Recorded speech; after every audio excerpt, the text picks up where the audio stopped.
Hello and good day to all of you.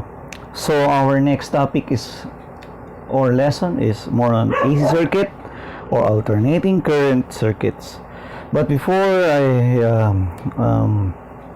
I start the overview of the topics, I want to thank all of you for subscribing, liking, and sharing my channel.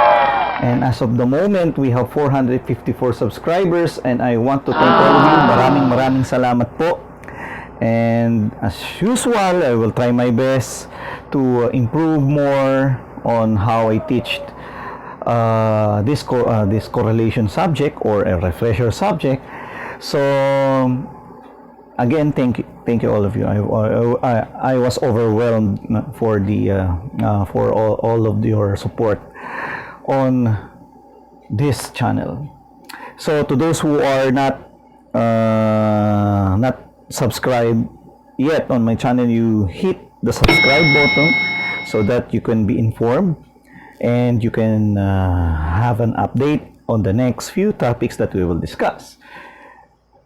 Okay, so enough for the introductions, but we will go to the topics that we will discuss for AC circuits. So AC circuits, the basic fundamentals of the higher EE. So we need to tackle all of this, but not comprehensive.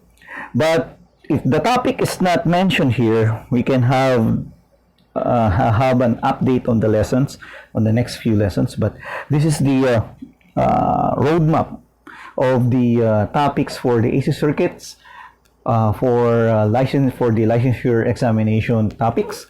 So we have an overview of the AC circuit. So from our previous lesson number 1, we have the DC circuit. Why it is DC? Simply because the signal is straightforward and the power factor or the angle between the voltage and current is the same or zero or in phase with each other. However, when we're talking about alternating current, so the voltage and the current are now out of phase with an angle which we do not know. Okay, for example, this is the voltage, this is the current, so that's why it is alternating current circuit.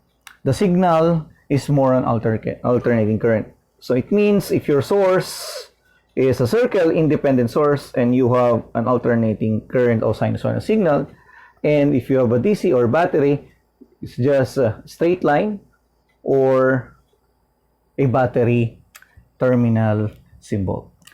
Okay, after we have the overview of AC circuit, we will go to phasors and sinusoids. And number 3, we will tackle more on effective or RMS values or average values. And then the network theorems, which is the series parallel RLC circuits. Now, what we have discussed is on lesson number 1 is more about the fundamentals. So the only difference is, again, as I mentioned before, on DC only resistance, but here on AC circuits, we are considering 3 parameters: the resistance, inductance, and capacitance, respectively. Then after that, we will discuss power in alternating current circuits, then resonance, series parallel resonance, and an introduction on power factor correction, which is single phase 2-wire. This is also the same thing when we go to the 3-phase 3-wire power factor correction on polyphase systems. So these are the topics that you can expect. And again, if you are new on my channel, so that you can review all of this, you can subscribe on the right side of the page on the subscribe button for new informations and updates. Maraming salamat po.